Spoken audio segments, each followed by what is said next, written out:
Bendiciones a todos. Les saludo con la bendita paz del Señor. Un saludo a todas aquellas personas que me están viendo, que me están escuchando. Espero que hoy sea un día, una tarde, una mañana, depende de dónde se encuentre, de bendición.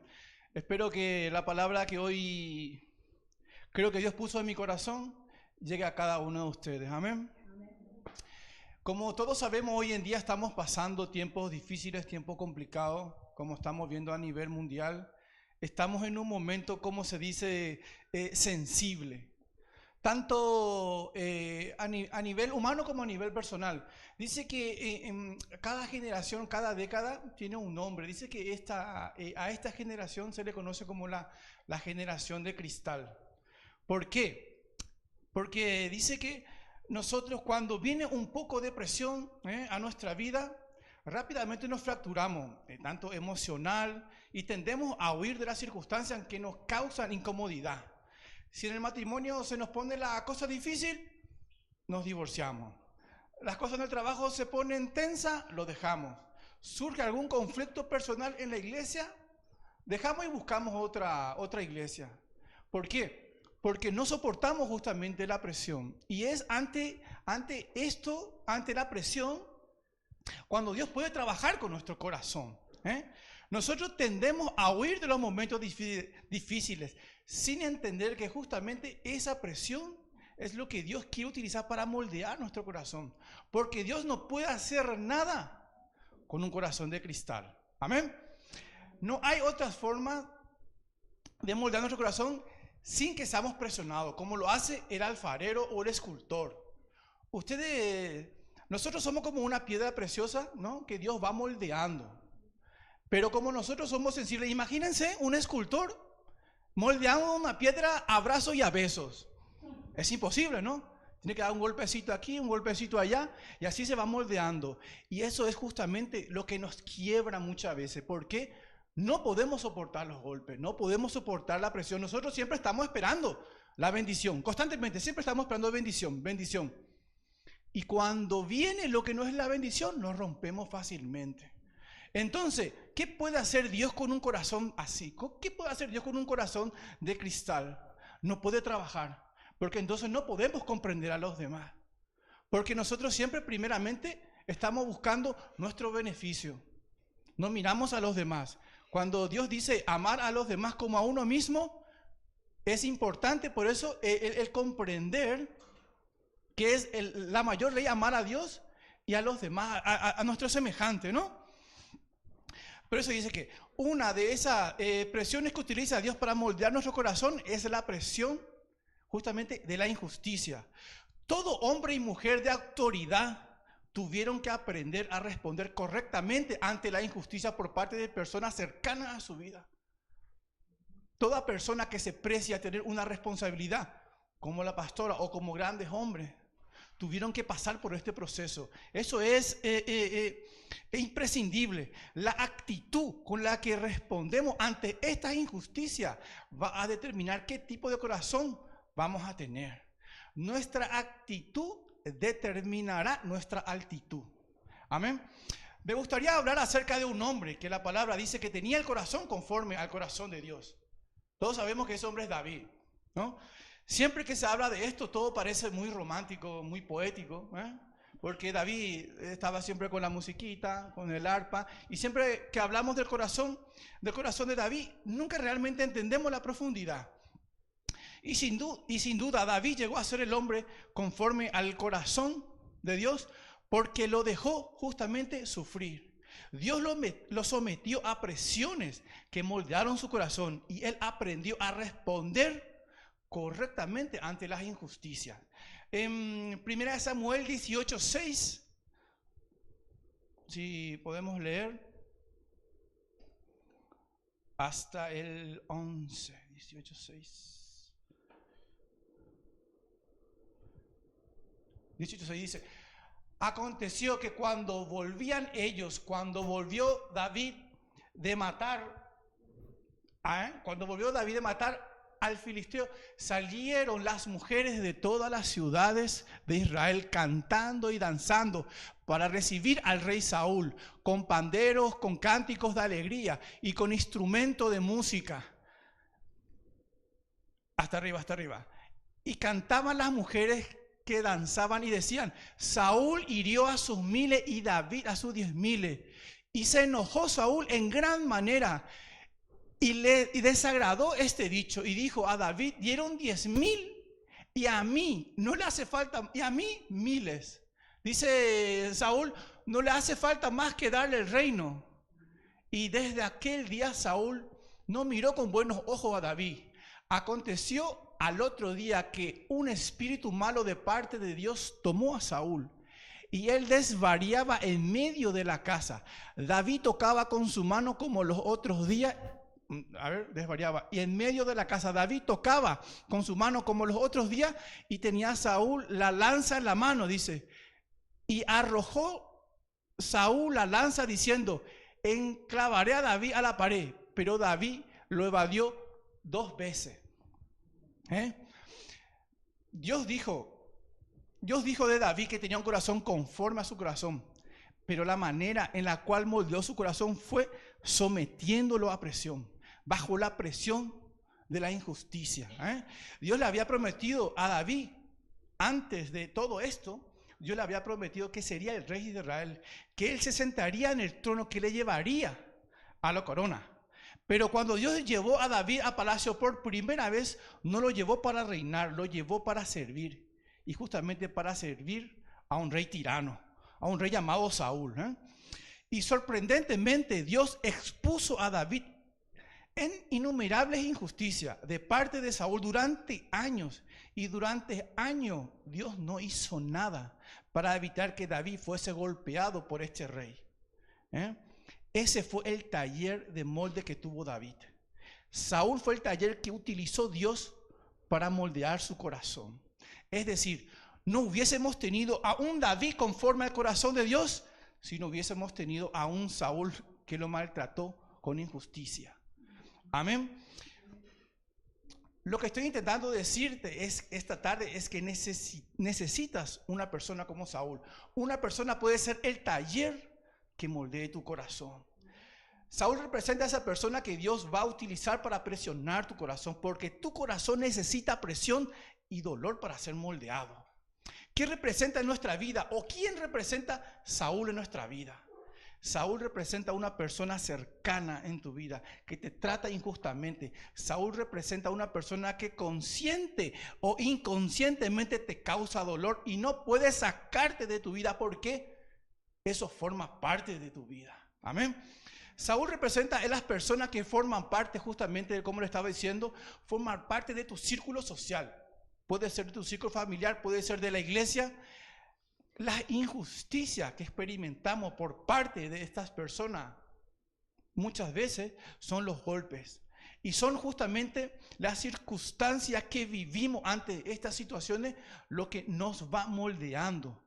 Porque Dios espera que aprendas a responder ante tu propio Saúl, como David lo hizo con el suyo.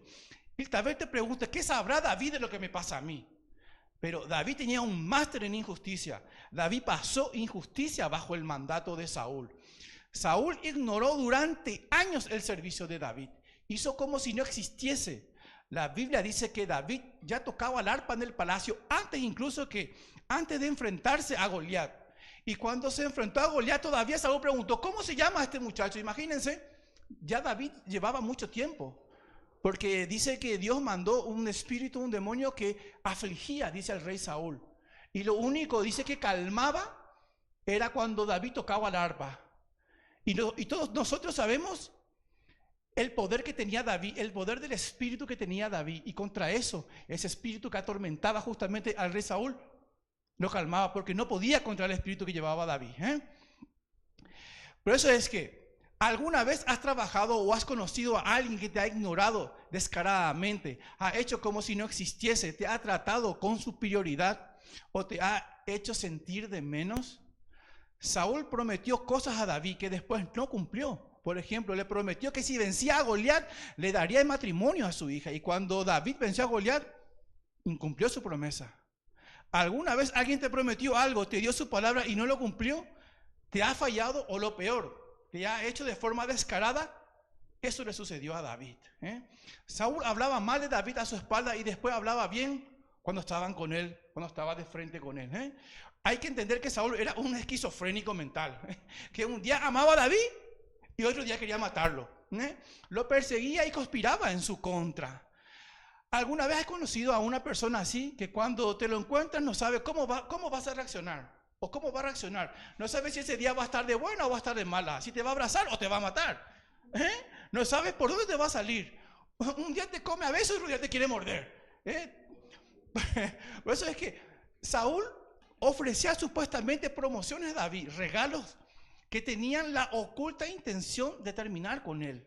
Un día le dijo, si quieres casarte con mi hija, tráeme unos cuantos prepucios de filisteo. Imagínense que me diga mi suegra, si quieres casarte con mi hija, que me traiga un par de prepucios de los catalanes. Pero bueno, así era Saúl. Tenía cosas, por eso yo le decía, estaba un poco esquizofrénico. Me es conocido este hombre. Alguna vez traté con un hombre así. Pero si hay una escena que representa muy bien el drama de Saúl y David, es la escena que habíamos leído en 1 de Samuel. David, aparte de ser un guerrero en el ejército de Saúl, era su músico privado. Porque la Biblia dice que Saúl estaba atormentado por demonios y encontraba la paz cuando David tocaba el arpa. Nosotros sabemos de dónde viene esa paz porque David estaba lleno del Espíritu de Dios y los demonios no podían contenerlo. Y cuando la palabra que Saúl estaba... ¿Y cuánta la palabra que Saúl estaba en esos momentos de esquizofrenia mental, dando vueltas en la cabeza, diciendo a la gente, quiere más a David que a mí? Seguro que está conspirando contra mí. Entró el rey Saúl en una paranoia mental y ya veía a David, y ya lo tenía a David prácticamente cruzado. Dice que en una oportunidad agarró una lanza y miró dónde estaba tocando David y le lanzó al pecho como para matarlo. Imagínense en esa escena, hermano, donde le tira la lanza y David como Matrix va esquivando la lanza. La pregunta es, ¿qué haces cuando alguien te arroja una lanza de injusticia? En este mundo sabes cómo reaccionar ante eso. Agarra la lanza y la devuelves. ¿Por qué? Porque probarás que no eres un cobarde, probarás que eres un defensor de la justicia. Probarás que no pueden abusar de ti. Probarás que tienes lo que hay que tener. Probarás que tienes razón. Probarás que tienes razón, pero muchas veces puede que tengas razón, pero no corazón. Ahí está la diferencia del actuar que tenía justamente David. Porque nosotros muchas veces, hermano, miramos y juzgamos sin entender. Y dice la palabra que con la misma vara que mide, se te será medido. Muchas personas terminan así, convirtiéndose exactamente en eso que tanto juzgaron. ¿Cuál era la batalla que estaba librando David en ese momento? ¿Una batalla contra Saúl o una batalla contra sí mismo, contra su corazón? Lo que estaba pasando en ese momento no era una batalla externa, era una batalla interna. No era un Saúl contra David, era un David contra David realmente. Seamos claros, David era un excelente cazador, mataba leones. Cuando cuidaba a sus ovejas, fue a la batalla con Goliat con 5 piedras y volvió con 4. Era un aniquilator de David. Donde ponía el ojo, ponía la bala. Imagínense. Todo estaba a favor de David. Era el favorito del pueblo, la gente lo amaba. Tenía lo que se dice hoy la fama. La gente gritaba su nombre, lo quería por encima de Saúl. Y si eso fuera poco, David tenía razón. Y si fuera llevado a juicio, saldría absuelto porque fue en defensa propia. Tenía toda la justificación para devolver la lanza, para salvar su vida. Yo creo que entre todas las batallas, la más difícil que tuvo David no fue cortarle la cabeza a Goliat, más bien fue no cortarle la cabeza a Saúl. Pero Dios, en esa sala frente a Saúl, estaba probando si David iba a ser capaz de vencer al enemigo más temible que todos tenemos, que es nuestra propia mente.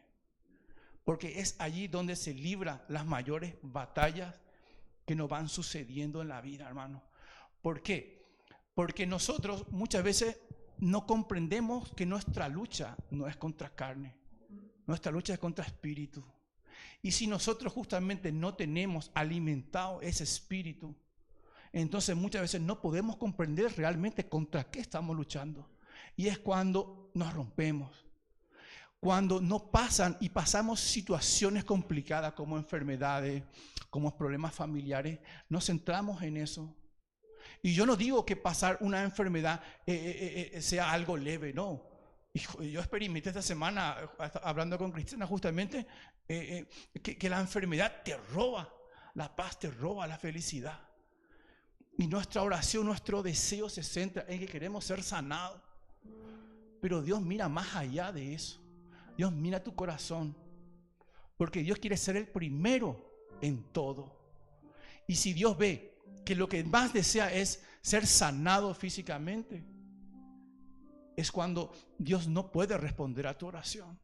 Porque tiene que ser primero Dios ante todo. Y es esa la forma que activamos el Espíritu que mora en nosotros. Y es cuando podemos empatizar y comprender a los demás. No juzgando, porque siempre tendremos problemas. Como les decía, se nos reconoce como la generación de cristal porque hoy en día, en estas últimas décadas, récord de separaciones en la familia, porque no podemos soportar las discusiones. Hoy en día está de moda casarse y que dure un par de meses. O está de moda irse a la iglesia y me enfado con uno con otro y me voy y busco otro. ¿Por qué? Porque me enfadé con ese hermano y no puedo comprender, pero yo vengo cantando: cuán hermoso eres, Señor, tú eres lo más. Hoy, cómo no soporto a esa hermana, cómo no soporto a ese hermano. Eres hermoso. Hoy, aquel tampoco soporto. Entonces, ¿a qué estamos jugando muchas veces? Eso es lo que muchas veces nosotros no entendemos, porque lo estamos viviendo todo como si fuera un acto de religiosidad. Tomamos las cosas de Dios como los fariseos. Intentamos tapar con ofrendas, con diezmo, cumpliendo. Eso hacían los fariseos. Por eso es que, hermanos, nosotros tenemos que comprender que para poder crecer tenemos que buscar de Dios. Tenemos que realmente comprender que sin Él no podemos hacer nada. Y tenemos que dejar primeramente de pensar en nosotros. Por eso es que decía que David tenía el corazón conforme al corazón que Dios quería. Porque ante las dificultades David no reaccionaba. Cualquier otro hubiera agarrado esa lanza y lo hubiera devuelto. Pero en cambio, David nunca hizo eso. Y en la palabra tenemos varios ejemplos. Otro de lo que pasó mucha injusticia fue José. Fue vendido por sus hermanos. Imagínense, pónganse en el lugar de José.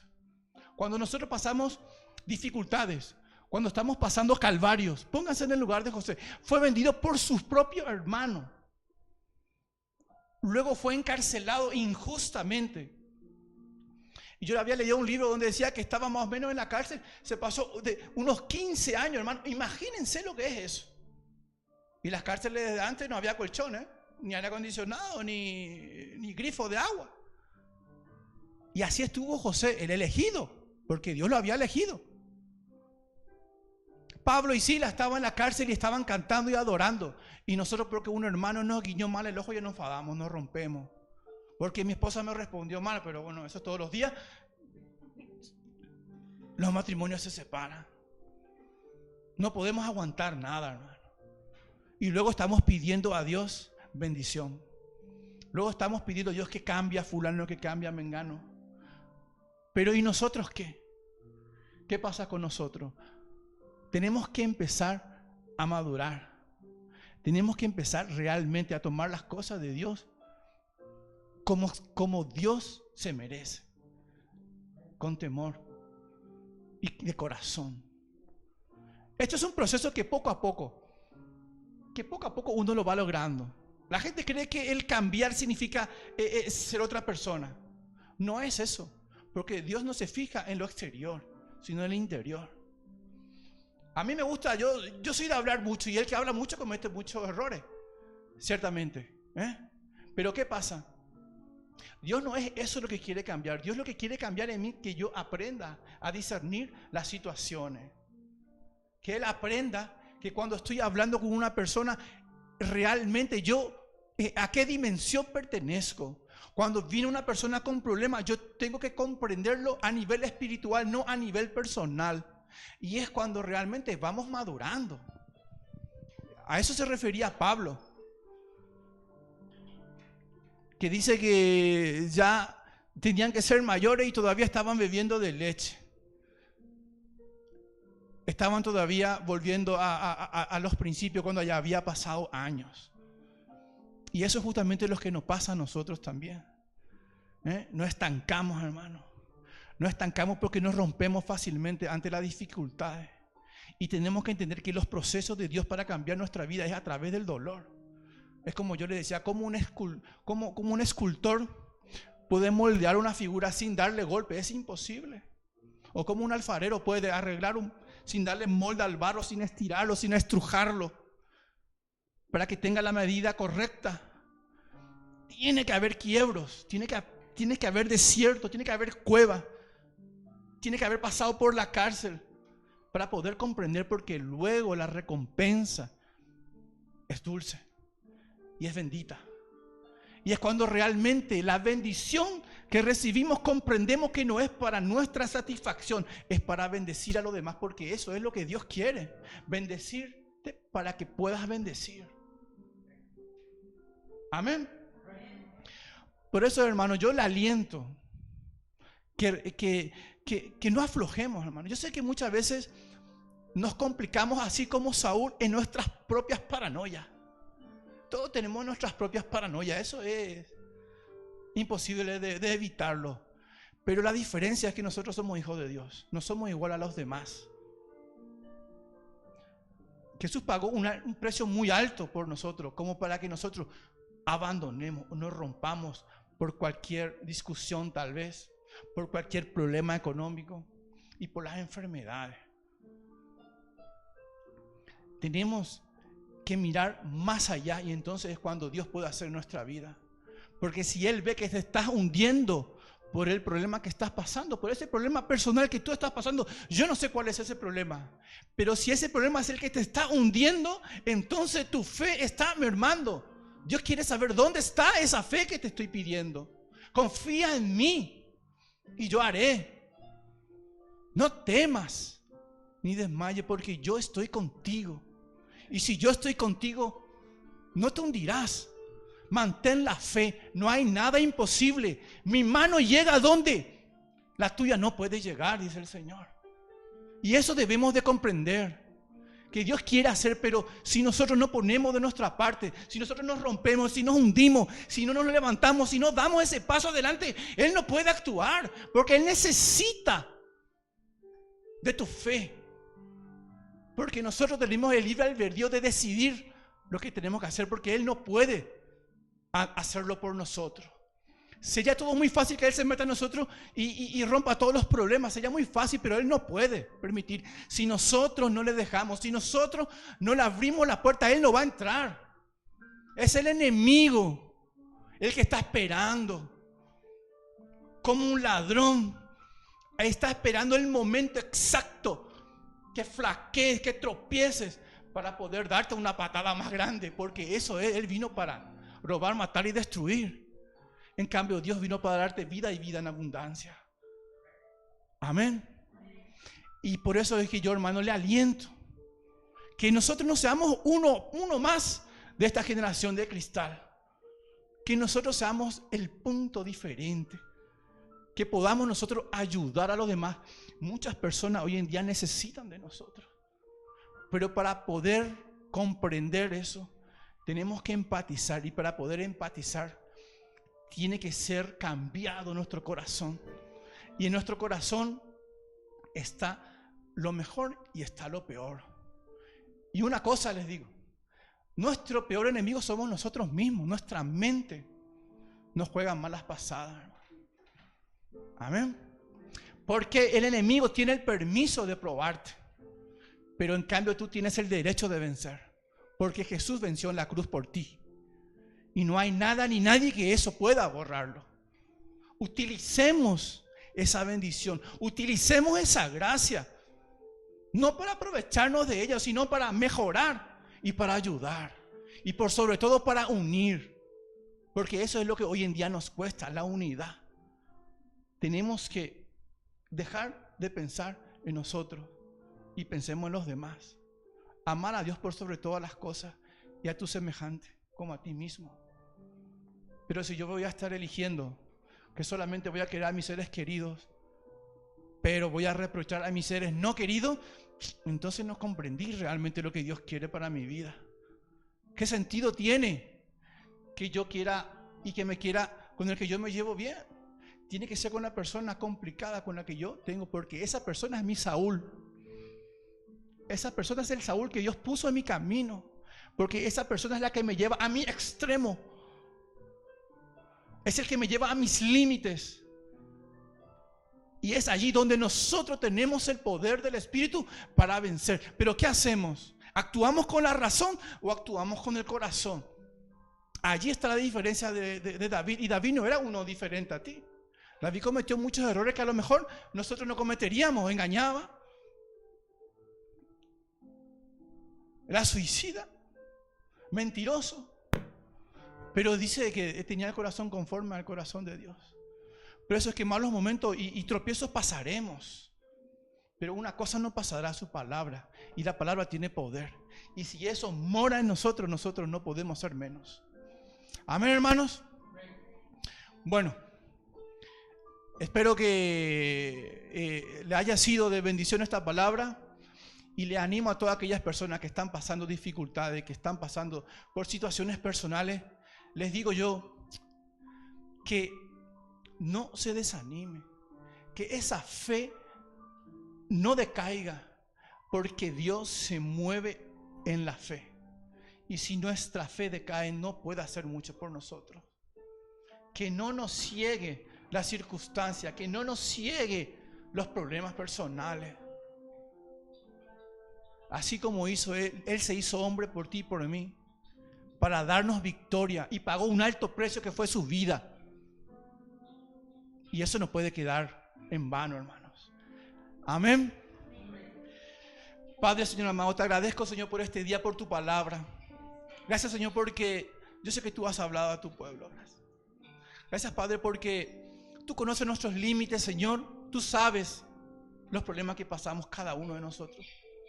Tú sabes, Señor, que nuestra mano es corta y nuestro problema es grande. Pero en cambio tú eres el alfa y la omega. Eres el principio y el fin. Tú eres el Dios poderoso, el que derriba.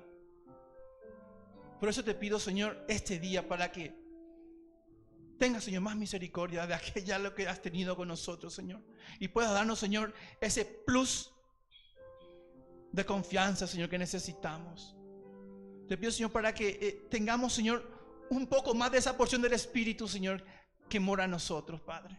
No tengas en cuenta nuestras dificultades y ayúdanos, Señor, para poder comprender, para poder discernir las situaciones y para poder, Señor, actuar como actuaba David, Señor, para poder tener el corazón que a ti te gusta, Padre. Sin ti no podemos, Señor. En el nombre de Jesús te agradezco por todo, Señor. Amén.